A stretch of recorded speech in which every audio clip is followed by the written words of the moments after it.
आज के क्लास में हम लोग शुरू करने जा रहे हैं अपने क्लास 10th के ज्योग्राफी में अपना चैप्टर नंबर 2। चैप्टर का नाम है forest and wild life resources. इस चैप्टर को शुरुआत करने से पहले कुछ बेसिक इन्फॉर्मेशन जो हम लोगों को लेना है वो हम लोग पहले समझेंगे चैप्टर को लेके, फिर आगे बढ़ेंगे। ध्यान रखना है इस चैप्टर में कुछ कुछ जो चीज़ें हैं वो आपके सिलेबस से अब कट चुका है, तो वो एग्जाम में आपका नहीं आएगा। लेकिन एक बात ये भी ध्यान रखना है कि जो नोट्स में अभी हम लोग यहाँ पे जो नोट्स अभी पढ़ेंगे उस नोट्स में सारा कुछ लिखा हुआ है, जो सिलेबस में है वो भी, और जो सिलेबस में अब नहीं है पहले हुआ करता था वो भी लिखा हुआ है। कहने का मतलब है कि इस नोट्स में वो सब कुछ लिखा हुआ है जो आपके एनसीईआरटी बुक में है, ठीक है ना। लेकिन सीबीएसई क्या किया है, सिलेबस को थोड़ा सा रिड्यूस कर दिया है, आपके लिए इजी बना दिया है। लेकिन इस नोट्स में वो भी चीज़ है जो कटा नहीं है और वो भी चीज़ है जो कट गया है। तो इस नोट्स में हम आपको बीच बीच में बताते चलेंगे कि जहाँ पे सिलेबस कटा हुआ है, जहाँ से सवाल नहीं आएगा वो हम बताते चलेंगे, तो वो हम लोगों को पढ़ना भी नहीं है, ठीक ना। लेकिन इस नोट से हमने उस चीज़ को नहीं हटाया है जो कि सिलेबस में नहीं है, हमने रहने दिया है। क्यों रहने दिया है?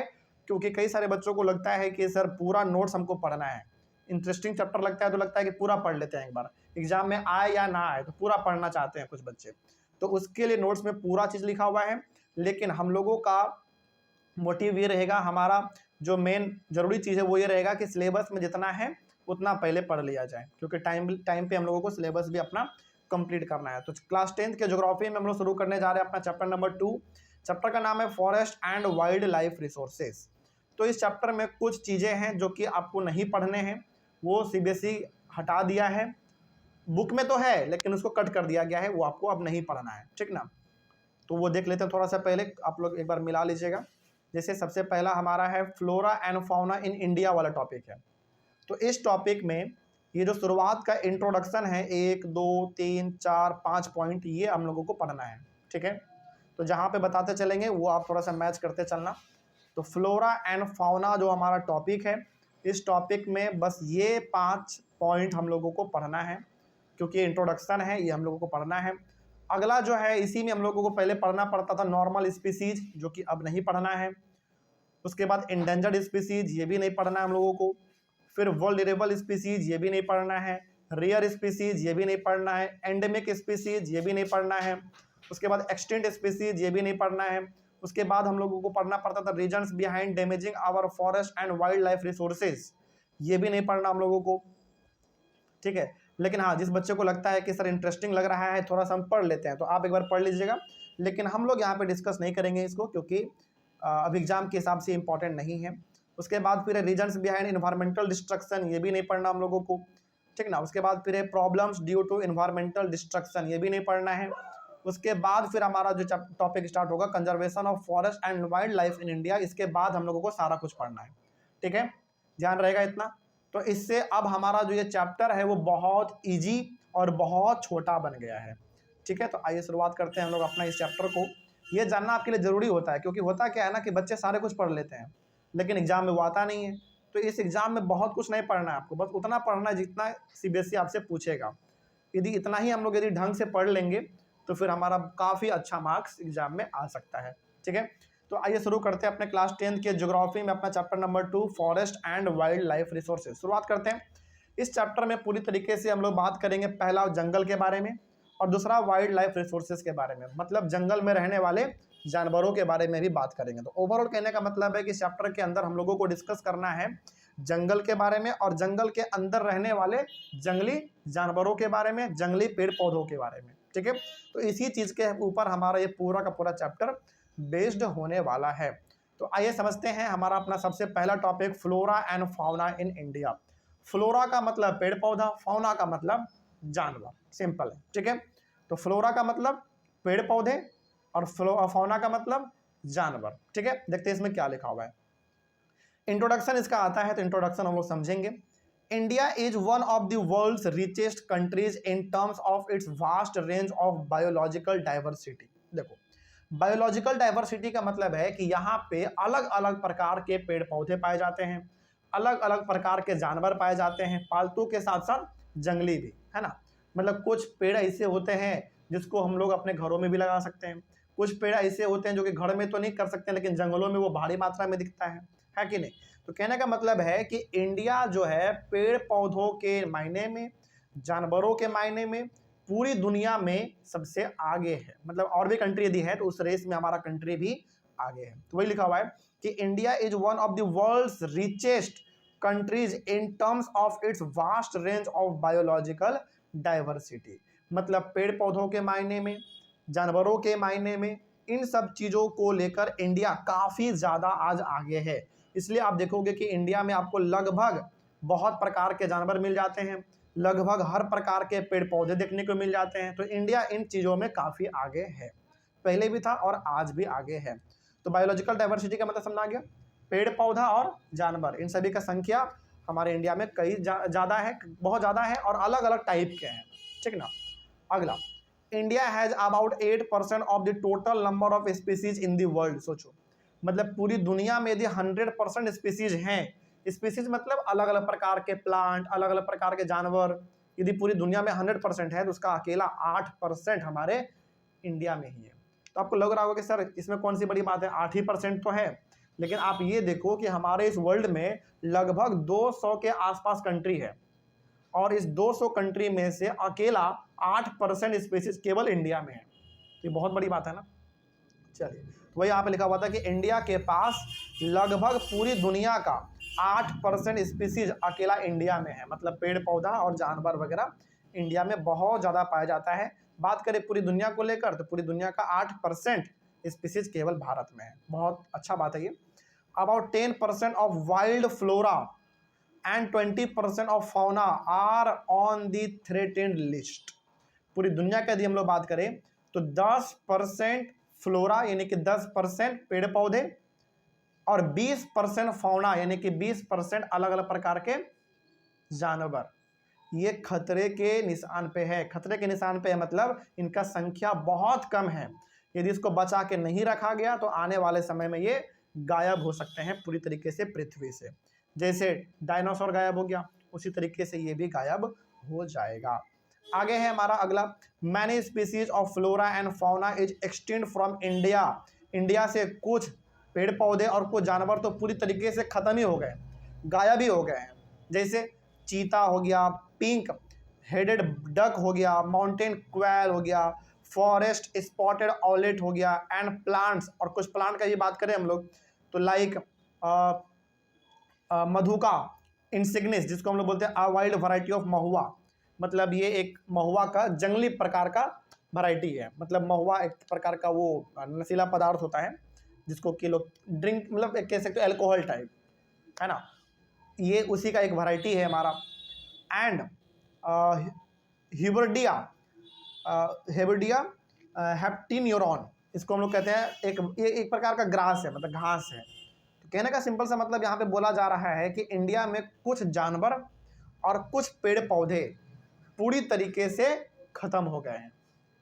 ठीक है, अगला, the International Union of for Conservation of Nature and Natural Resources, जिसको शॉर्ट में हम लोग IUCN कहते हैं, classify the existing plants and animals which are as follows. हमारे इस पृथ्वी पर एक ऐसा ऑर्गेनाइजेशन है जिसका काम है अलग अलग प्रकार के प्लांट के बारे में और अलग अलग प्रकार के एनिमल के बारे में जानकारी रखना कि कौन से प्लांट में क्या खास बात है और कौन से जानवर में क्या खास बात है, ठीक है ना।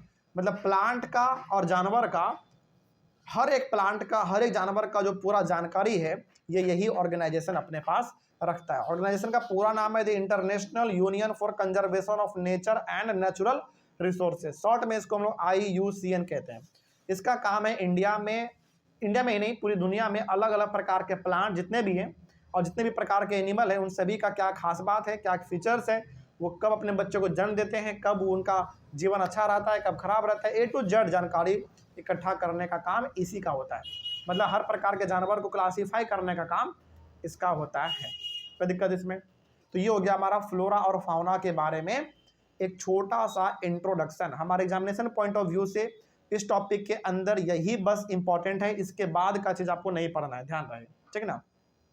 मतलब IUCN ने अलग अलग स्पीसीज को अलग अलग कैटेगरी में डाला है जो कि आपको नहीं पढ़ना है। जैसे आपका नॉर्मल स्पीसीज है, इंडेंजर्ड स्पीसीज है, एक्सटिंक्ट स्पीसीज है, आगे अलग अलग प्रकार के स्पीसीज है, वो हम लोगों को नहीं पढ़ना है। तो यहाँ तक बस आपको इस टॉपिक के अंदर पढ़ना है, ध्यान रहे। ऑनलाइन वाले बच्चे आप लोग भी देखो, ये कभी मत करना आप लोग कि यार पूरा पढ़ लेते हैं, हम अपने आप को महान साबित कर लेंगे, नहीं, ऐसा नहीं होता है। ध्यान रखिए, ये क्लास 10th का बोर्ड एग्जाम है, इसमें जितना सिलेबस है यदि आप उतना को ही बढ़िया से पढ़ लेते हैं, यकीन मानो आपका एग्जाम एकदम लाजवाब जाने वाला है। तो फालतू का वो चीज़ नहीं पढ़ना है जो आपके सिलेबस में नहीं है, जो पूछेगा ही नहीं। आप सिंपल सा लॉजिक लगाओ ना, आप क्यों उतना बिना मतलब का पढ़ना है जो कि सीबीएसई पूछेगा ही नहीं। और ऐसे भी यहाँ पे हम लोगों को हमको कितना पता है ये नहीं दिखाना है, हमको जितना पता है उतना ही से हम नंबर लेके आप आते हैं कि नहीं, ये दिखाना है ना। तो इस टॉपिक के अंदर हम लोगों को इतना ही पढ़ना है, ये बात ध्यान रहे। इसके अंदर नॉर्मल स्पीसीज, इंडेंजर्ड स्पीसीज, उसके बाद फिर vulnerable species, rare species, endemic species, extinct species, ये सब आपको नहीं पढ़ना है। उसके बाद थोड़ा सा और बात करें तो इसके अंदर और भी अलग अलग प्रकार की चीज़ों के बारे में पढ़ना पड़ता था हम लोगों को, जैसे reason behind damaging our forest and wild life resources, मतलब हमारे वाइल्ड लाइफ और फॉरेस्ट को डैमेज करने के पीछे का क्या कारण है, ये हम लोग को नहीं पढ़ना है, पहले पढ़ना होता था। यदि किसी बच्चे को लग रहा है कि ठीक है सर नहीं पढ़ेंगे, बस एक बार रीड कर लेते हैं, अच्छा लग रहा है रीड कर लेते हैं, तो रीड कर लीजिए, कोई दिक्कत नहीं है, लेकिन इसको बार बार रिवाइज करने का जरूरत नहीं है, क्योंकि एग्जामिनेशन पॉइंट ऑफ व्यू से इंपॉर्टेंट नहीं है। यदि आपको लग रहा है कि सर टॉपिक अच्छा लग रहा है, एक बार पढ़ लेते हैं, पढ़ लो, कोई दिक्कत नहीं है, अच्छा लगेगा, आपको कुछ ना कुछ सीखने को ही मिलेगा, लेकिन बार बार टाइम निकाल के इसको रिवाइज नहीं करना है, क्योंकि आपके सिलेबस में नहीं है तो नहीं आएगा। ठीक है, आगे बढ़ते हैं। उसके बाद फिर रीजन बिहाइंड एनवायरमेंटल डिस्ट्रक्शन, हमारे वातावरण के खराब होने के पीछे का क्या कारण है, ये सब पहले आता था, अब नहीं आता है, तो इसको छोड़ देना है, किसी काम का नहीं है। Problems due to environmental destruction, environment जो हमारा खराब हो रहा है उससे क्या प्रॉब्लम होता है, ये भी हम लोग को पहले पढ़ना पड़ता था, अब नहीं पढ़ना है तो हम लोग इसको नहीं पढ़ेंगे, सीधा हम लोग आ जाते हैं अपने नोट्स के हिसाब से अपने चौथे नंबर पेज पे। और यहाँ के बाद जो भी आपको टॉपिक मिलेगा वो सारा पढ़ना है। तो बताइए, यहाँ तक में तो कोई दिक्कत नहीं है। बस हमने अभी फ्लोरा और फाउना का इंट्रोडक्शन समझा है। बस फ्लोरा का मतलब पेड़ पौधा, फाउना का मतलब जानवर, सिंपल सी बात है ना। तो ये हमने एक इंट्रोडक्शन लिया, और जो हमने कहा कि नहीं पढ़ना है वो नहीं पढ़ना है, मतलब नहीं पढ़ना है, क्योंकि आप उसको पढ़ोगे टाइम लगेगा, और उतना ही टाइम पे यदि आप दूसरा कुछ पढ़ लेंगे तो आपको ज़्यादा नंबर आ जाएगा। तो ये सब चीज़ नहीं पढ़ना है जो सिलेबस में है ही नहीं। तो आइए अब देखते हैं कि conservation of forest and wild life in India. देखो यार, ये तो हम लोग अभी तुरंत पढ़े कि हमारे इंडिया में पेड़ पौधों का संख्या, जंगली जानवरों का संख्या, इसका कोई कमी नहीं है, एकदम भर भर के है ये। लेकिन इसको बचाया कैसे जा सकता है। पेड़ पौधे हमारे पास बहुत हैं और अलग अलग प्रकार के हैं, जानवर भी बहुत हैं, वो भी अलग अलग प्रकार के हैं। तो इतना ज़्यादा होना केवल बड़ी बात नहीं है, बड़ी बात यह है कि जितना हमारे पास है उसको बचाया कैसे जाए, है कि नहीं, ताकि वो लाइफ लॉन्ग चल सके। तो देखते हैं कैसे हम लोग इसको कंजर्व कर सकते हैं, यानी कि कैसे हम लोग अपने पेड़ पौधों को और जंगली जानवरों को खराब होने से या फिर बर्बाद होने से, गायब होने से बचा सकते हैं। पहला पॉइंट जो इसमें लिखा हुआ है वो है, conservation of forest and wildlife is essential for us because it preserves the biological diversity and our life support system like air, water and soil। देखो, पेड़ पौधा हो, जंगल हो या जानवर हो, इन सबको बचाना इतना ज़रूरी है, इतना ज़रूरी है, आप सिंपल समझो कि हमारा जीवन इनडायरेक्ट रूप में इनके ऊपर डिपेंड करता है। यदि हमारे आसपास पेड़ पौधा नहीं रहेगा, जंगल नहीं रहेगा, तो ऑब्वियस सी बात है कि हमारा जो हवा है, पानी है, जो मिट्टी है, सब कहीं ना कहीं अफेक्ट होगा। तो ये सब इन्वायरमेंट में है, हमारे आसपास है, तभी जाकर हम एक हेल्दी लाइफ जी पाते हैं, और हम भी सर्वाइव कर पाते हैं और हमारे वजह से वो भी सर्वाइव कर पाते हैं। तो कहने का सिंपल सा मतलब है कि जानवर हो चाहे जंगल हो, दोनों को बचाना हमारे लिए ज़रूरी है, क्योंकि यदि वो बर्बाद होगा तो हम लोगों को नुकसान होगा, है कि नहीं। सांस लेने में दिक्कत होगा, पानी का कमी हो जाएगा, मिट्टी का हमारे पास नहीं ठहरेगा, सारा मिट्टी, थोड़ा सा भी बाढ़ आएगा बह के सारा मिट्टी नदी में चला जाएगा। तो ये सब होना बहुत ज़रूरी है, और यदि ये सब चीज़ होगा तो हम लोग गर्व से कह सकते हैं कि हमारे इंडिया जो है बायोलॉजिकल डाइवर्सिटी में काफ़ी आगे है। आज हम लोग क्यों कह पाते हैं कि इंडिया बायोलॉजिकल डाइवर्सिटी में बहुत आगे है, इसलिए कह पाते हैं क्योंकि वाकई में इंडिया में आज अलग अलग प्रकार के जानवर हैं, अलग अलग प्रकार के पेड़ पौधे हैं, जंगल हैं, तभी जाके हम कह सकते हैं कि इंडिया, और हम लोग कहते भी हैं आज कि इंडिया जो है बायोलॉजिकल डाइवर्सिटी में काफ़ी आगे है। क्यों कह पा रहे हैं, क्योंकि हमारे पास वो चीज़ है, कहने के लिए है हमारे पास, तभी तो हम लोग कह पा रहे हैं। तो ये बहुत ज़रूरी है इन सब चीज़ों को बचा के रखना, क्योंकि हमारा लाइफ कहीं ना कहीं इनडायरेक्ट रूप में इनके ऊपर डिपेंड करता है। अगला है, conservation of forest and wild life is also essential for us because it preserves plants and animals for better growth of species. मतलब जंगल रहेगा, अलग अलग प्रकार के जानवर रहेंगे, तभी जाके आपको उसका प्रजाति लंबे समय तक देखने को मिलेगा। जैसे एग्जांपल, आज इंडिया से चीता गायब हो चुका है, तो क्या आपको चीता कहीं देखने को मिलता है? बिल्कुल भी नहीं। क्यों ये नहीं देखने को मिल रहा है? क्योंकि है ही नहीं हमारे पास। तो हर चीज हमारे पास रहे, हम उसको देख सके, हम इंजॉय कर सके, इसके लिए जरूरी है उसको बचा के पहले रखा जाए, है कि नहीं? तो वही यहाँ पे है, मतलब हर प्रकार का प्लांट, हर प्रकार का एनिमल अपने बच्चों को जन्म दे सके, उसका प्रजाति लंबे समय तक आगे बढ़ सके, हम उसको देख सके, एंजॉय कर सके, हमारा जो सराउंडिंग है हरा भरा रहे, इसके लिए जरूरी है पेड़ पौधों के साथ साथ जानवरों को भी बचाया जाए। जैसे आज हम लोग बहुत शौक से जाते हैं चिड़ियाघर घूमने के लिए, क्यों जाते हैं? क्या पेड़ पौधों को देखने के लिए? नहीं, जानवरों को देखने के लिए। वो जानवर रहेगा ही नहीं तो आप देखोगे क्या, है कि नहीं? तो वही चीज है, बहुत इंपॉर्टेंट है। मतलब ये चीज केवल पढ़ लेना, कह लेना बड़ी बात नहीं है, आप इसको खुद भी फील कर पा रहे होंगे, मतलब इन पर्सन आप खुद फील कर पा रहे होंगे कि इसका होना कितना जरूरी है हमारे आसपास। मतलब एक रिसर्च में ऐसा पाया गया है, ये हम नहीं बोल रहे हैं, एक रिसर्च में ऐसा पाया गया है कि यदि इस पृथ्वी पर से चींटी गायब कर दिया जाए, चींटी, चींटी मतलब वो एंड, छोटा छोटा जो लाल काला वाला जो चींटी होता है ना, यदि केवल उसको गायब कर दिया जाए तो हमारा जो ह्यूमन लाइफ है उसको बर्बाद होने में बहुत समय भी नहीं लगेगा, हम लोग भी पूरी तरीके से बर्बाद हो जाएंगे। क्योंकि कहीं ना कहीं वो जो चींटी है ना, हमारे जो भी इन्वायरमेंट में सड़ा गला चीज है उसको वो डिकम्पोज करने का काम करता है। यदि वो रहेगा नहीं तो हर जगह आपको बदबू देखने को मिलेगा, गंदगी देखने को मिलेगा, है कि नहीं? तो हमारे लिए हर एक चीज इंपॉर्टेंट है, समझ रही है बात? चले खैर आगे बढ़ते हैं। इसीलिए सबको बचाना बहुत जरूरी है, इतना जरूरी है कि गवर्नमेंट ने एक इसको लेकर एक एक्ट ही निकाल दिया था। देखो, the Indian wild life protection act was implemented in 1972।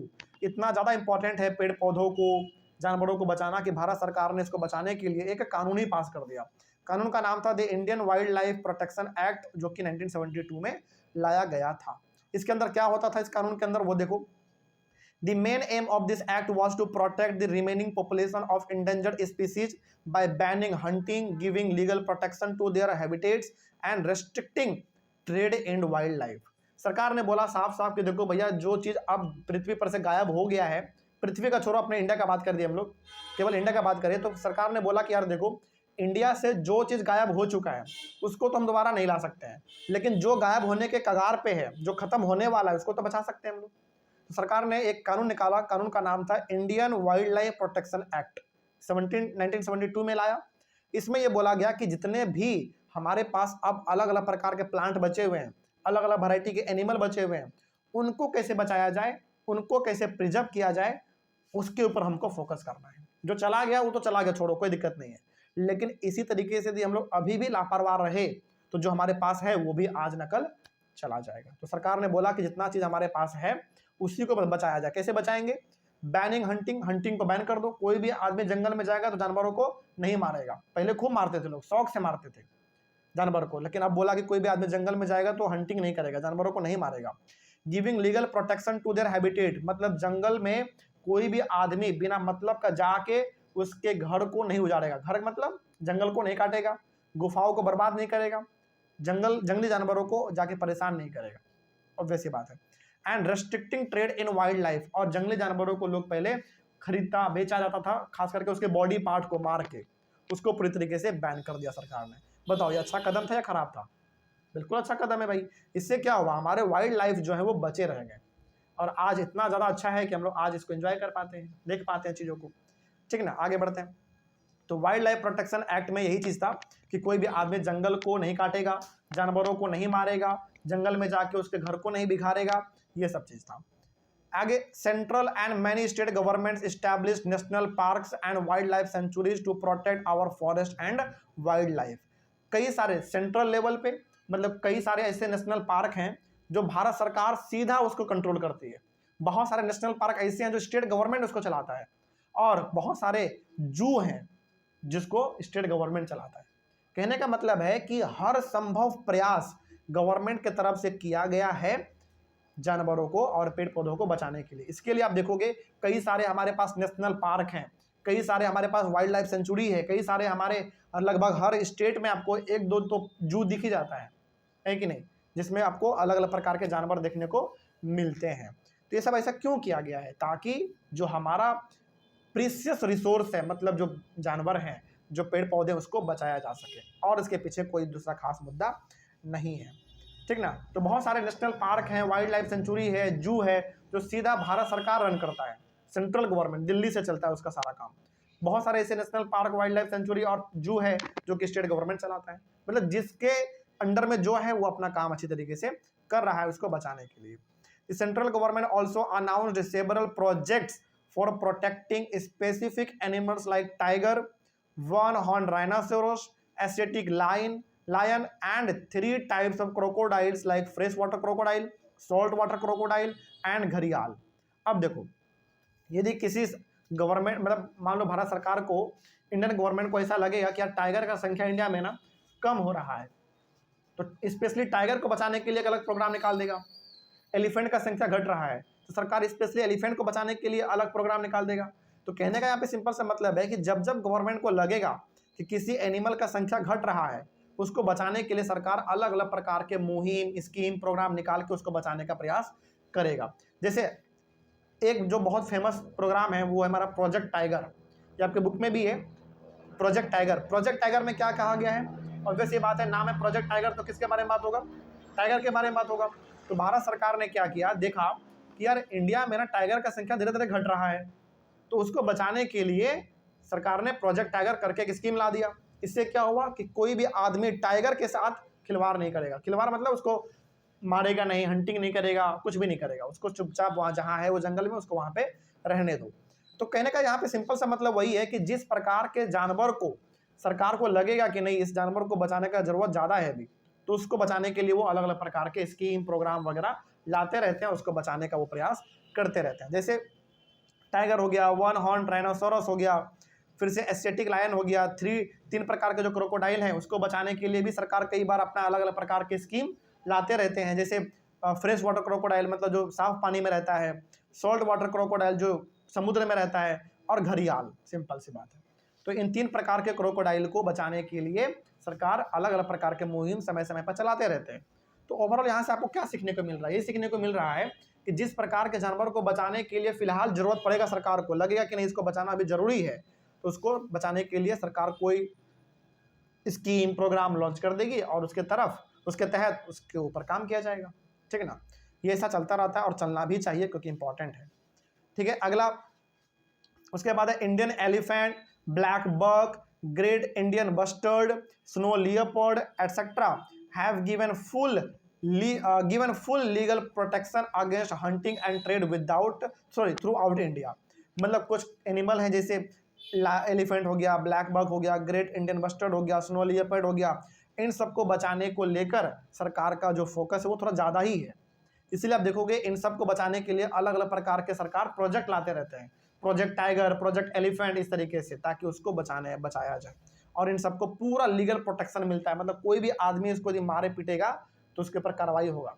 देखो कानून तो हमारा ये भी है कि यदि आप अपने गली मोहल्ले में भी यदि एक पेड़ भी काटते हैं और कोई जाके उसका शिकायत कर देता है वन विभाग में, फॉरेस्ट डिपार्टमेंट में, तो आपके ऊपर कार्रवाई हो जाता है। सोचो, मतलब यदि आपका पेड़ है, आपने उस पेड़ को लगाया है, आप खुद उस पेड़ को नहीं काट सकते हैं। इतना ज़्यादा इन्वायरमेंट को लेकर गवर्नमेंट टाइट रहती है। लेकिन हाँ, जाके वो शिकायत करेगा तब, नहीं तो आप अपने घर में कुछ भी करो, सरकार देखने थोड़ी आ रही है आपको डेली, है ना? मतलब आपका पेड़ आपने लगाया, पूरा पेड़ पे अधिकार आपका है, इसके बावजूद आप उस पेड़ को नहीं काट सकते हैं। इससे क्या पता चलता है? इससे पता चलता है कि गवर्नमेंट इस चीज़ को लेकर कितना ज़्यादा टाइट है। अच्छा काम है ना ये, खराब थोड़ी, अच्छा बात है ये। भाई पेड़ क्यों काटना है बिना मतलब का? तो वही चीज़ है यहाँ पे। तो हर प्रकार के एनिमल को बचाने के लिए हर प्रकार का नया नया कानून सरकार टाइमली निकालता ही रहता है। उसके बाद फिर और आप बात करें तो बटरफ्लाइज हो गया, moth, beetles and dragonfly also have been added to the list of protected species. यहाँ पे कुछ छोटे मोटे इंसेक्ट भी हैं जैसे butterfly, moth, beetles, dragonfly, इन सबको बचाने के लिए भी सरकार का अलग मुहिम चलता है इसके ऊपर भी, और इसको प्रोटेक्टेड स्पीसीज से कैटेगरी में सरकार ने डाल रखा है कि भैया ये गायब होने वाले प्रजाति हैं अब, तो इसको बचा के रखा जाए। मतलब यदि इसको अभी भी यदि नहीं बचाएंगे तो फिर ये गायब हो जाएगा आज ना कल, तो इसको बचा के रखा जाए। तो ये चीज़ें, तो ओवरऑल देखो इस चैप्टर में ना आपको क्या देखने को मिल रहा है। आप यदि चाह रहे हैं कि ये चैप्टर बहुत कॉम्प्लेक्स है, पेचीदा है, तो फिर आपका सोचना गलत है। ये चैप्टर ना इतना ही सिंपल है, इसमें आपको बस यही देखने को मिलेगा कि हमारे लिए प्लांट इंपॉर्टेंट है, जंगल इंपॉर्टेंट है, हर प्रकार के एनिमल इंपॉर्टेंट है, उसको बचाने के लिए सरकार अलग अलग प्रकार से मुहिम अपना टाइमली चलाता रहता है। तो बस यही चीज़ आपको इसमें समझना है और आगे बढ़ जाना है। इसमें रट्टा बिल्कुल नहीं मारना है 2-3 बार बस इसको आप रिवाइज कर लो, ये चैप्टर आपके कमांड में ऐसे ही आ जाएगा, ठीक ना। इसमें कुछ खास नहीं है। जिस चैप्टर में ज्योग्राफी के जिस चैप्टर में लगेगा कि नहीं इसमें थोड़ा सा आपको याद रखने का जरूरत है, वहां पे हम आपको खुद बताएंगे।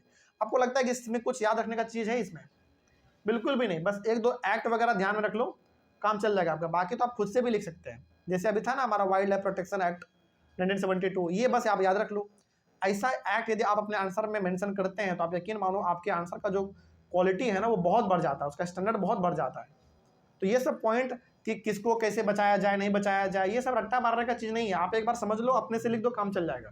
बस एक्ट टू एक्ट आप ध्यान में रखना, डेट वगैरह थोड़ा ध्यान रख लेना, इससे आपका काम बन जाएगा। तो चैप्टर इतना ही इजी है, इसके अलावा इसमें आप चाहोगे कि कुछ भारी भरकम चीज मिले, ऐसा चैप्टर में है ही नहीं। सुनना है बात? तो अगला टॉपिक है हमारा types and distribution of forest and wild life resources. तो आइए देखते हैं क्या टाइप है हमारे जंगलों का और उसका डिस्ट्रीब्यूशन किस तरीके से है, और जानवरों का भी देखेंगे। इसमें जंगल और जानवर दोनों के बारे में देखेंगे, इसका क्या टाइप है नहीं है। लिखा हुआ है in India forest and wild life resources are owned and managed by the government through the forest department और अदर गवर्नमेंट डिपार्टमेंट्स। हमारे इंडिया में जंगल का देखरेख करना और जानवरों का देखरेख करना, ये सब किसका काम होता है? गवर्नमेंट का काम होता है। या तो वो सेंट्रल गवर्नमेंट का काम होगा या फिर स्टेट गवर्नमेंट का काम होगा, लेकिन काम होता किसका है? गवर्नमेंट का ही होता है। कहने का मतलब है कि इंडिया में जंगलों का देखरेख करना, जानवरों का देखरेख करना, ये सब काम किसका होता है? फॉरेस्ट डिपार्टमेंट का होता है, ठीक ना। अब वो फॉरेस्ट डिपार्टमेंट या तो सेंट्रल गवर्नमेंट का हो सकता है या फिर स्टेट गवर्नमेंट का हो सकता है। 2 लेवल पे डिपार्टमेंट होता है, ध्यान रखना। एक डिपार्टमेंट होगा फॉरेस्ट का सेंट्रल लेवल पे जो कि दिल्ली से कंट्रोल किया जाएगा, और एक होता है स्टेट लेवल पे जो कि स्टेट से कंट्रोल किया जाएगा, ठीक ना। तो जंगलों को, जानवरों को देख रेख करना, उसके बचाव रखाव का सारा काम जो है वो सेंट्रल गवर्नमेंट और स्टेट गवर्नमेंट मिल के काम अपना करता है, अपने अलग अलग डिपार्टमेंट, फॉरेस्ट डिपार्टमेंट से। और यदि कोई और डिपार्टमेंट होगा तो उस डिपार्टमेंट के तहत उस चीज को बचा के रखने का काम किया जाता है। Government classified the forest into following categories which are as follows. तो गवर्नमेंट ने क्या किया है, अपने हिसाब से, गवर्नमेंट ने अपने हिसाब से जंगलों को कुछ अलग अलग कैटेगरी में क्लासिफाई कर दिया है, ठीक ना। तो उस क्लासिफिकेशन को थोड़ा सा हम लोग पढ़ लेते हैं, इंपॉर्टेंट है। पहला है रिजर्व फॉरेस्ट। रिजर्व फॉरेस्ट में सरकार क्या कहती है, देखते हैं किसको कहेंगे रिजर्व फॉरेस्ट। भाई देखो, reserve forest are the most restricted forest. मतलब ये ऐसा जंगल होता है जो कि बिल्कुल पूरी तरीके से रिजर्व है। रिजर्व मतलब कोई भी आदमी इधर नहीं जा सकता बिना परमिशन का, रिजर्व है पूरी तरीके से। More than half of the total forest land has been declared reserve forest. India में आधा से ज्यादा जंगल जो है ना, सरकार ने उसको रिजर्व कर दिया है, क्योंकि इधर कोई भी आदमी बिना परमिशन का नहीं आएगा। नहीं तो पहले होता क्या था, कोई भी आदमी जंगल में गया, लकड़ी काट के घर लेके आ गया, बड़े बड़े 100 गो पेड़ गिरा दिए, 200 पेड़ गिरा दिए, ऐसे चलता था। सरकार ने बोला कि यार ऐसे चलेगा तो फिर जंगल तो खत्म ही हो जाएगा, फिर इस जंगल को रिजर्व फॉरेस्ट से कैटेगरी में डाल दो, मतलब इसको रिजर्व रखा जाएगा। रिजर्व का मतलब क्या होता है, सिंपल सा, रिजर्व का सिंपल सा मतलब है उसको जैसा है रहने दो बस, ना उसमें तुमको कुछ जोड़ना है ना घटाना है, कुछ नहीं। वो रिजर्व है, मतलब वो पड़ा रहेगा, उसमें कुछ नहीं करना आपको। Reserve forest are regarded as the most valuable forest for the conservation of forest and wild life resources. क्योंकि रिजर्व फॉरेस्ट में कोई भी आदमी जा नहीं सकता, कुछ भी वो कट फिट नहीं कर सकता उधर जाके। तो यहाँ पे जितने भी जंगल में जानवर होंगे, जितने भी जंगली पेड़ पौधे होंगे, बताओ वो रिजर्व रहेगा कि नहीं? बिल्कुल रिजर्व रहेगा भाई, वैल्यूएबल है वो, है कि नहीं। तो वही चीज यहाँ पे बोला गया है कि रिजर्व फॉरेस्ट में क्योंकि जंगल को ही पूरी तरीके से रिजर्व कर दिया जाता है। रिजर्व करने का सिंपल सा मतलब उधर कोई नहीं जाएगा, जैसा है उसको वैसा रहने दो। तो वहां पे क्या होगा, पेड़ पौधे अच्छे तरीके से फैलेगा, फूलेगा, बढ़ेगा, और जंगली जानवरों को भी कोई परेशान नहीं कर पाएगा, तो अच्छी तरीके से वो ग्रो कर पाएगा। अगला, Jammu and Kashmir, Andhra Pradesh, Uttarakhand, Kerala, Tamil Nadu, West Bengal and Maharashtra have large percentages of reserved forest of its total forest area. मतलब जम्मू कश्मीर हो गया, आंध्र प्रदेश हो गया, उत्तराखंड, केरला, तमिलनाडु, वेस्ट बंगाल, महाराष्ट्र, यहाँ पे जितने भी जंगल हैं इस इलाके में, इस स्टेट में, आधा से ज्यादा जंगल को क्या कर दिया गया सरकार के द्वारा, रिजर्व कर दिया गया है, ठीक ना, क्योंकि जरूरत है, बचा के रखने का जरूरत है। अगला है प्रोटेक्टेड। देखते हैं इसमें क्या लिखा हुआ है। अच्छा, रिजर्व और प्रोटेक्ट में क्या डिफरेंस है, कोई बता सकता है? बताओ जरा। कई बार आपको सुनने में लगता है कि सर दोनों सेम चीज है, बताओ क्या है? रिजर्व और प्रोटेक्टेड में कोई डिफरेंस बता सकता है? बताओ क्या है? सिंपल है, देखो बहुत सिंपल है। रिजर्व का मतलब है कि जैसा है उसको वैसा ही रहने दो, रिजर्व है वो, किसी का उसमें कोई कंट्रोल नहीं है, वो वैसा ही रहेगा। प्रोटेक्टेड का मतलब क्या है कि भैया इस्तेमाल करना है ना तो करो, लेकिन इस हिसाब से कि आपका जरूरत भी पूरा हो जाए और वो प्रोटेक्टेड भी रहे। प्रोटेक्टेड मतलब बचा के भी रखना है उसको, ठीक ना। ये होता है हमारा प्रोटेक्टेड फॉरेस्ट, ध्यान रखना। अब यदि आप हर जंगल को रिजर्व भी कर देंगे तो भाई लकड़ी का डिमांड आदमी पूरा कहां से करेगा, है कि नहीं। जैसे आपको एग्जाम्पल देते हैं, हिमाचल प्रदेश, उत्तराखंड, जम्मू कश्मीर, यहाँ पे ना ऐसे बहुत सारे जंगल हैं जहाँ पे भारी मात्रा में पेड़ काटे जाते हैं। क्योंकि आप देखना, आपके जैसे हमारे बिहार में भी जो लकड़ी आता है पलंग बनाने के लिए, कुर्सी बनाने के लिए, टेबल बेंच बनाने के लिए, सब लकड़ी कहाँ से आता है, उधर ही से आता है, नॉर्थ इंडिया से, जम्मू कश्मीर से, हिमाचल प्रदेश से, उत्तराखंड से, उधर ही से आता है। तो सरकार बोलता है कि यार यदि हम हर जंगल को ही रिजर्व कर देंगे तो फिर जंगल का रिक्वायरमेंट हमारा पूरा कहाँ से होगा। तो कुछ जंगल को रिजर्व कर दिया, मतलब उसमें से आपको कुछ नहीं काटना फिटना, कुछ नहीं, वो जैसा वैसा ही रहेगा। लेकिन प्रोटेक्टेड फॉरेस्ट का मतलब होता है कि जरूरत पड़ेगा तो परमिशन से आप उसको इस्तेमाल भी करेंगे, लेकिन हिसाब से। ये मतलब होता है प्रोटेक्टेड का। प्रोटेक्टेड का सिंपल से मतलब जितना जरूरत है उतना इस्तेमाल करो, बाकी जो बच जाएगा उसको प्रोटेक्ट करके रखो, बचा के रखो, ताकि हम लोग उसको बाद में भी इस्तेमाल कर सके। तो इसमें क्या लिखा हुआ देखो, protected forest are protected from any further depletion. वही बात है हमने जो कहा, एनी फर्दर डिप्लीशन का मतलब है कि आगे जाके वो गलत तरीके से इस्तेमाल ना किया जा सके, गलत तरीके से उसका यूज ना करे लोग, उससे बचाना है। फिर यूज कैसे करना है, सही तरीके से करना है, सही चीज के लिए करना है, गलत चीज के लिए यूज नहीं करना है। जैसे मान लो कि एक पेड़ को काटने का जरूरत है तो 10 पेड़ को क्यों काटा जाए बिना मतलब का। यही हमारा है प्रोटेक्टेड फॉरेस्ट। तो जितना जरूरत है उतना जंगल काटा जाएगा, लेकिन हिसाब से। तो ये हो गया हमारा प्रोटेक्टेड। और रिजर्व में तो खैर भाई आपको कुछ नहीं करना है, चुपचाप जैसा है रहने दो, रिजर्व है, ठीक ना। 1/3 of the total forest area is protected forest. 1/3 का मतलब हो गया, यदि मान लीजिए सपोज करो मान लो आपके पास 100% आपके पास जंगल है, तो 25% उसका पूरी तरीके से प्रोटेक्ट रखा जाएगा, बाकी 75% आप इस्तेमाल कर लो, कोई दिक्कत नहीं है, ठीक ना। सॉरी, ये तो 1/4 हो गया। 1/3 का मतलब 33 मान लो। 30 सपोज करो आपके पास 100% जंगल है, 100% का मात्र 33% आप इस्तेमाल मतलब प्रोटेक्ट रखोगे, बाकी आप इस्तेमाल करो अपना, कोई दिक्कत नहीं है ना। ये चीज़ है, क्योंकि सरकार भी कहती है कि यार हर चीज़ को यदि हम रिजर्व ही कर देंगे तो फिर लकड़ी का जरूरत कहाँ से पूरा होगा हमारा। तो 33% रिजर्व कर दो, मतलब प्रोटेक्ट कर दो, बाकी को आप इस्तेमाल करो, ठीक ना। Declare by the forest department. तो फॉरेस्ट डिपार्टमेंट ने ही साफ बोल दिया है कि भैया 33% जो जंगल रहेगा वो प्रोटेक्टेड रहेगा, बाकी आपका जो बचा 66, 67 उसको आप खूब इस्तेमाल करो जो करना है। खूब इस्तेमाल करने का मतलब ये नहीं कि एक ही दिन में सारा काट दिए, नहीं, उसमें भी सही तरीके से करेंगे आप, ठीक ना। एग्जाम्पल इसका देते हैं, जैसे बिहार, हरियाणा, पंजाब, हिमाचल प्रदेश, उड़ीसा, है ना, and Rajasthan have large percentages of protected forest of its total forest area. यहाँ पे उत्तराखंड का एग्जाम्पल नहीं दिया गया है, लेकिन उत्तराखंड भी उसमें से एक है, कोई बात नहीं। लेकिन इस जैसा कि मैंने कहा आपको, उत्तराखंड हो गया, हिमाचल प्रदेश हो गया, जम्मू कश्मीर हो गया, वहां से जो लकड़ी आता है ना, वो लकड़ी का इस्तेमाल हम लोग आज बिहार में करते हैं। और बिहार भी हमारा ऐसा है जहाँ पे कि प्रोटेक्टेड फॉरेस्ट काफी ज्यादा हमारे पास है। इस्तेमाल करो लेकिन हिसाब से करो, ठीक है। तो यहाँ पे लिखा हुआ अगला पॉइंट है, reserved and protected forest are also referred to as permanent forest which is used for the purpose of producing timber and other forest produce. तो मतलब रिजर्व फॉरेस्ट को और प्रोटेक्टेड फॉरेस्ट को परमानेंट फॉरेस्ट भी बोला जाता है। परमानेंट फॉरेस्ट इसलिए बोला जाता है क्योंकि इसको बचा के रखा जाता है परमानेंटली, हमेशा के लिए, ठीक है ना। रिजर्व फॉरेस्ट तो खैर पूरी तरीके से ही रिजर्व रहता है। प्रोटेक्टेड फॉरेस्ट में 33% को प्रोटेक्ट कर लिया जाएगा परमानेंट हमेशा के लिए, बाकी 66, 67% आप उसका इस्तेमाल कर सकते हैं।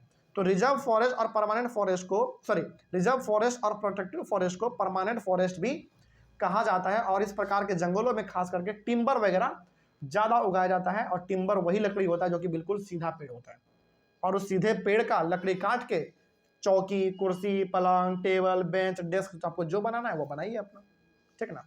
तो ये हो गया हमारा रिजर्व फॉरेस्ट और प्रोटेक्टेड फॉरेस्ट। अगला है अनक्लास्ड फॉरेस्ट। अनक्लास्ड फॉरेस्ट का सिंपल सा मतलब है ऐसा जंगल जिसको सरकार उतना वैल्यू नहीं देती है, मतलब छोटा मोटा जंगल है, उतना जरूरत नहीं है, आपको काटना है काट लो, बचाना है बचा लो, वैसा फॉरेस्ट, ठीक ना। क्योंकि देखो हर जंगल तो बहुत बड़ा नहीं है, कुछ जंगल बहुत छोटा भी है। तो सरकार उस पर उतना ध्यान नहीं देती है। लेकिन जो बहुत बड़ा जंगल है, जो वैल्यूबल जंगल है, उसको ऊपर सरकार या तो उसको प्रोटेक्टेड के कैटेगरी में डाल देगी या फिर रिजर्व के कैटेगरी में डाल देगी। लेकिन जो जंगल छोटा है, सरकार को उससे कोई मतलब नहीं है खास, तो वो हो गया हमारा अनक्लास्ड फॉरेस्ट। तो इसमें वही लिखा हुआ है कि unclassed forest are the other forest and waste land. इसको या तो आप छोटा मोटा जंगल कह सकते हैं या फिर आप इसको वेस्ट लैंड कह सकते हैं। वेस्ट लैंड तो नहीं होता, लेकिन इसके ऊपर भी छोटा मोटा जंगल आपको देखने को मिल जाता है, ठीक ना। Unclassed forest are owned and managed by government, private, individuals and communities. वही चीज है, सरकार का मन करेगा तो अपने कब्जे में ले लेगा उस जंगल को, मन नहीं करेगा तो किसी प्राइवेट आदमी को दे देगा, या फिर कई बार तो गांव में ऐसे बड़े बड़े जमीन होते हैं जिसके ऊपर किसी खास इंसान का ही जंगल होता है पूरा। मतलब एक आदमी है जो कोई बहुत बड़ा जमींदार आदमी है, तो उसके जमीन पे छोटा मोटा जंगल देखने को मिल जाता है, पेड़ पौधों के बड़े बड़े देखने मिल जाते हैं, तो वो चीज़ है। तो अनक्लास फॉरेस्ट उतना कुछ खास जंगल नहीं होता, ये छोटा मोटा जंगल होता है। गवर्नमेंट का मन करेगा तो अपने अंडर में लेके उसको चलाएगा, नहीं तो फिर कोई खास आदमी भी प्राइवेट इसको चलाता है, या फिर कोई कम्युनिटी भी मिलकर चलाता है, एक मोहल्ले के लोग मिलकर चलाते हैं इसको, इस तरीके से चलता है। All north eastern states, north eastern states का मतलब अरुणाचल प्रदेश, असम, सिक्किम, ये सब का बात हो रहा है, एंड पार्ट्स ऑफ गुजरात, और गुजरात का कुछ पार्ट, ज्यादा नहीं कुछ part, have large percentages of अनक्लास्ड forest of its total forest area. तो नॉर्थ ईस्ट यानी कि अरुणाचल प्रदेश, सिक्किम, असम इधर और गुजरात में बहुत सारे जंगल ऐसे हैं जो कि अनक्लास्ड हैं, सरकार का उस पर कोई उतना कुछ खास रोल नहीं मिलता है, छोटा मोटा जंगल यहाँ पे देखने को मिलते हैं जो कि वहां के लोग इसको चलाते हैं, ठीक है ना। तो ये भी हो गया हमारा 3 अलग अलग प्रकार के जंगल के बारे में जो कि क्लासीफाई किया गया है गवर्नमेंट के द्वारा। पहला रिजर्व, दूसरा प्रोटेक्टेड और तीसरा अनक्लास्ड फॉरेस्ट। अगला हमारा इस चैप्टर का सबसे last topic community and conservation. तो यहाँ पे हम लोगों ने ये पढ़ लिया कि जंगल हमारे लिए इंपॉर्टेंट है, जंगली जानवर भी हमारे लिए इंपॉर्टेंट है ना, यानी कि फॉरेस्ट और वाइल्ड लाइफ दोनों हमारे लिए इंपॉर्टेंट है। अब सवाल है कि हम इसको बचा कैसे सकते हैं, तो आइए जरा देखते हैं कि इसको हम लोग कैसे बचा सकते हैं, कैसे प्रोटेक्ट कर सकते हैं। देखा जाए, लिखा हुआ है forest are the home of some of the traditional communities like tribes. देखो यार, सिंपल सा ऐसे समझो, जंगलों में केवल जानवर ही नहीं रहते हैं, जंगलों में वैसे लोग भी रहते हैं जो आदिवासी लोग, हम जिसको हम लोग कहते हैं ट्राइब्स लोग। तो आज भी इंडिया में कई सारे ऐसे स्टेट हैं जहां पे घने घने जंगल है और उस जंगलों में कई सारे ट्राइब्स कम्युनिटी बसे हुए हैं। तो बताइए, जंगल को बचाना जरूरी है कि नहीं है? केवल इस चीज के लिए मत बचाओ कि प्लांट बचेगा तो जानवर भी बचेंगे, प्लांट बचेगा तो आदिवासी लोगों का घर भी बचेगा, ये भी सोचना चाहिए लोगों को। तो प्लांट को बचा के रखने का भी बहुत ज्यादा जरूरत है जंगलों को, ताकि क्योंकि उसमें हमारे ट्राइब लोग भी रहते हैं। Tribes they are struggling to conserve their habitats along with government officials for their long term livelihood. लेकिन कई बार ना गवर्नमेंट खुद इनके जीवन के साथ खिलवाड़ करते रहती है। जैसे गवर्नमेंट को जंगलों से ही हाईवे क्यों निकालना है भाई, गवर्नमेंट को जंगलों में ही एयरपोर्ट क्यों बनाना है भाई, है कि नहीं? तो कई बार आप न्यूज में ऐसा सुनते होंगे, न्यूज में अभी हाल फिलहाल में झारखंड का ही न्यूज आया था, हाल फिलहाल में भी मध्य प्रदेश का एक न्यूज आया था कि सरकार ने क्या किया है, जंगल का कुछ पार्ट एक प्राइवेट कंपनी को बेच दिया है और वो प्राइवेट कंपनी उस जंगल को साफ करके वहां पे अपना इंडस्ट्री लगाने वाला है। तो इससे क्या होता है ना कि जंगल को काटा तो जाएगा, पहला बात, जितने भी जानवर जंगल में रहते हैं उनके घर बर्बाद हो जाएंगे, और सबसे बड़ी बात, जो आदिवासी लोग जंगल में रह रहे हैं उनको भी वो जंगल छोड़ना पड़ेगा। तो ये सब चीज भी कई बार गवर्नमेंट भी करती है जानबूझ के, लेकिन करना नहीं चाहिए, ठीक ना। मतलब हमेशा जंगलों को बचाने को लेकर यदि कोई आगे बढ़ा है सबसे पहला आदमी तो वो आदिवासी, ठीक ना। क्योंकि भाई आप सिंपल समझो ना, आपके घर को कोई तोड़ेगा आपको कितना बुरा लगेगा, तो वही चीज में भी है कि आदिवासी लोगों का घर ही होता है जंगल, आप उस जंगल को ही काट दोगे, हटा दोगे उसको वहां से, तो उसको खराब लगेगा। तो जंगलों को बचाने के लिए यदि हमारे इंडिया में सबसे पहले कोई आगे बढ़ता है, कोई अपना सब कुछ छोड़ के यदि सब कुछ पहले अपना आगे बढ़ता है जंगल को बचाने के लिए, तो वो आपका आदिवासी ही है, ठीक ना। क्योंकि उनका आप जंगल नहीं काट रहे हैं, उनका आप घर बर्बाद कर रहे हैं, ठीक है। खैर आगे देखते हैं क्या लिखा हुआ है। In Sariska tiger reserve of Rajasthan, ये ध्यान रखना है कि राजस्थान में सरिस्का टाइगर रिजर्व है, वहां पे टाइगर के लिए बेसिकली ये चीज है, टाइगर को कैसे बचाया जाए उस चीज के ऊपर यहाँ पे फोकस किया जाता है। Villagers have fought against mining. देखो मतलब राजस्थान में सरिस्का टाइगर रिजर्व है, मतलब बहुत बड़ा इलाका है, हरियाली वाला इलाका है, हरा भरा इलाका है, वहां पे टाइगर को रिजर्व किया जाता है, मतलब टाइगर को बचा के रखा जाता है। लेकिन बाद में क्या हुआ, वहां पे माइनिंग करने के लिए सरकार ने प्राइवेट कंपनी को दे दिया। तो अब क्या होने वाला है, वो पूरा हरियाली वाला जो इलाका है राजस्थान का क्या होने वाला है, खत्म होने वाला है। तो वहां के लोगों ने फाइट किया, लड़ाई लड़ा अपना कि भैया इतना हरा वाला जमीन है हमारा, टाइगर रिजर्व है, ये हमारा जमीन है, आप इसको किसी प्राइवेट कंपनी को कैसे दे सकते हैं, है ना। वहां पे माइनिंग करने के लिए सरकार ने किसी प्राइवेट कंपनी को दे रखा था, तो उन्होंने बहुत इसके लिए स्ट्रगल किया है। आगे, the inhabitants of the Alwar district of Rajasthan have declared 1200 hectares of forest as the Bhairodev Dakab sanctuary. They declare their own set of rules and regulations which do not allow hunting and are protecting the wildlife against any outside invade. यहाँ पे एक चीज और बात हो रहा है, राजस्थान का एक और जिला है अलवर, जो कि बहुत फेमस जिला है। राजस्थान का एक जिला अलवर, वहां के लोगों ने 1200 हेक्टेयर जमीन डिक्लेयर कर दिया भैरवदेव डकब सेंचुरी, मतलब उन्होंने उसको अपने अंडर में ले लिया।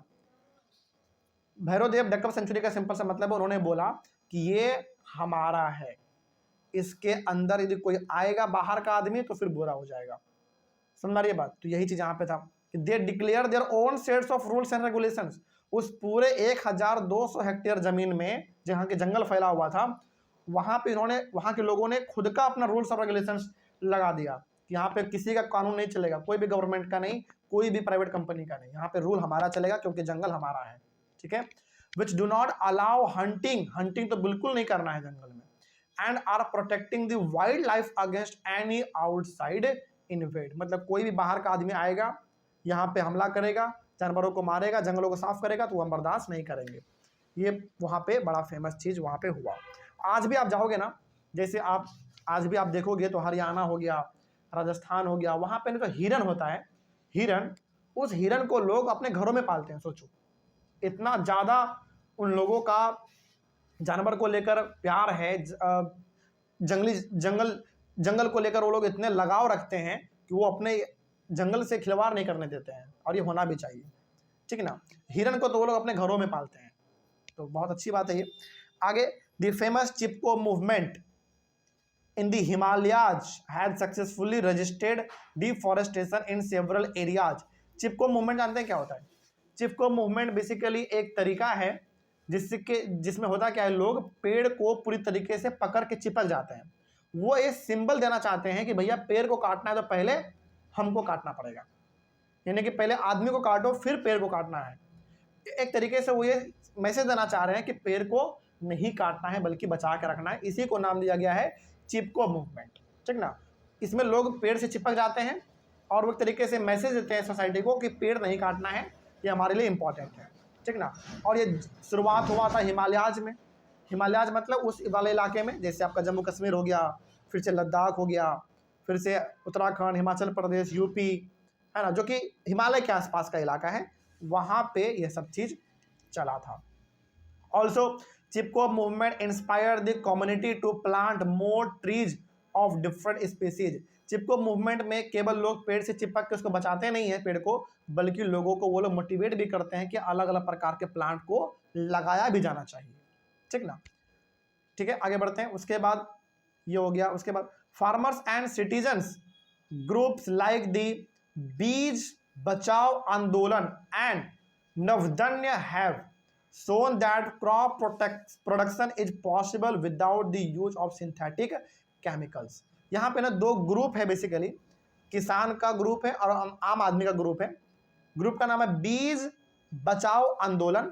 इसमें मतलब ये बेसिकली एक आंदोलन है, प्रोटेस्ट है, जिसमें किसान थे और आम आदमी भी थे। और दूसरा नवधन्य, ये दोनों का दोनों आंदोलन है जिसमें किसान भी थे, आम आदमी भी थे। इन लोगों का कहने का क्या मोटिव था, इनका क्या बात था? इनका बात यह था कि जो खेती में केमिकल इस्तेमाल हो रहा है, केमिकल को खेती में इस्तेमाल नहीं करना है, बिना केमिकल का भी खेती बाड़ी किया जा सकता है। बेसिकली ये कहना चाहते थे कि जमीन पे केमिकल खाद वगैरह हम इस्तेमाल नहीं करेंगे और ना करने देंगे, ठीक ना, ये चीज था। तो इनका सिंपल सा कहने का मतलब था कि खाद वगैरह हम लोग केमिकल वगैरह मिट्टी पे इस्तेमाल करते हैं तो मिट्टी का क्वालिटी हमारा खराब हो जाता है। तो ये इसका कहने का मतलब था, इसीलिए ये लोग कभी नहीं चाहते थे कि खेतों पे खाद वगैरह का इस्तेमाल किया जाए। तो हर तरीके से हर प्रकार के लोगों ने अपने अलग अलग टाइम पे जंगलों को बचाने के लिए, जानवरों को बचाने के लिए, खेती बाड़ी को बढ़ाने के लिए अलग अलग तरीके से प्रोटेस्ट भी किया है। अगला हमारा ज्वाइंट फॉरेस्ट मैनेजमेंट, जिसको हम लोग JFM कहते हैं। Program established a good example for involving local communities in the management and restoration of degraded forest. Joint forest management basically एक सरकार के द्वारा चलाया जाने वाला प्रोग्राम था, जिसमें हर कम्युनिटी के लोग आके मिलते थे, इकट्ठा होते थे, और जो जंगल बर्बाद हो गया है उस जंगल को दोबारा कैसे डेवलप करना है उसके बारे में लोग अपने मीटिंग वगैरह करते रहते थे। तो JFM का सिंपल सा काम क्या था, हर प्रकार के लोगों को एकजुट करना है और जंगल जो बर्बाद हो गया है उस जंगल को दोबारा कैसे रिस्टोर करना है और उसको कैसे मैनेज करना है ताकि वो लंबे समय तक चले, इसको लेकर वो लोग अपना मीटिंग वगैरह करते थे। JFM has been in existence since 1988। सोचो 1988 से ये काम कर रहा है और आज भी है। Also JFM forms local institutions in village that take care of degraded forest. मतलब इस कमिटी ने इस प्रोग्राम के तहत कई सारे गांवों में कमेटी बना दिया है लोगों का कि भैया तुम 10 लोग हो, हम तुमको ये जिम्मेदारी देते हैं कि अपने एरिया में जो छोटा मोटा जंगल है उसको बचा के रखना है, उस जंगल को कैसे दोबारा बड़ा घना जंगल बनाना है, ये तुम्हारा काम है। तो इस प्रकार से JFM ने हर गांव में एक छोटा सा कम्युनिटी लोगों का बना दिया, एक छोटा सा इंस्टीट्यूशन बना दिया, संस्था बना दिया कि तुमको अपने जंगल का देखरेख करना है। कहने का मतलब है कि अपना जंगल अपने से देखना है तुमको, कोई दूसरा बाहर से देखने वाला नहीं आएगा। तो ओवरऑल आप एक लाइन में कह सकते हैं कि जंगल को बचाने के लिए, पेड़ पौधों को बचाने के लिए गवर्नमेंट ने समय समय पर बहुत अलग अलग प्रकार के प्रोग्राम चलाए हैं। कई सारे प्रोग्राम फेल भी हुए हैं, कई सारे प्रोग्राम सक्सेसफुल भी हुए हैं, ठीक ना। और हम लोगों के तरफ से भी यही होना चाहिए कि ये बहुत वैल्यूएबल रिसोर्स है, इसको बचाया जाना चाहिए ताकि हम लोगों का जो एक लाइफ है वो बेहतर तरीके से आगे बढ़ सके। तो इस तरीके से हमारा ये चैप्टर खत्म हुआ। ध्यान रखना है इस चैप्टर में जो हमने आपको नहीं पढ़ाया है वो एग्जामिनेशन पॉइंट ऑफ व्यू से इंपॉर्टेंट नहीं है। आपको पढ़ना होगा तो आप एक बार पढ़ लेना, रीड कर लेना, यदि आपको अच्छा लगे तो समझ लेना, लेकिन उसको बार बार रिवाइज करके टाइम अपना वेस्ट नहीं करना, क्योंकि वो एग्जाम में नहीं आएगा, है ना। वो सिलेबस के हिसाब से इंपॉर्टेंट नहीं है। वही टाइम यदि हम किसी दूसरे चीज़ में देंगे जो कि एग्जाम में पूछा जाएगा तो हमारा मार्क्स अच्छा खासा आ जाएगा। तो इस तरीके से हमारा चैप्टर कंप्लीट हुआ। हम लोग मिलेंगे अपने अगले क्लास में फिर से एक नए चैप्टर के साथ और एक नई शुरुआत के साथ। तब तक के लिए thank you very much and have a nice day.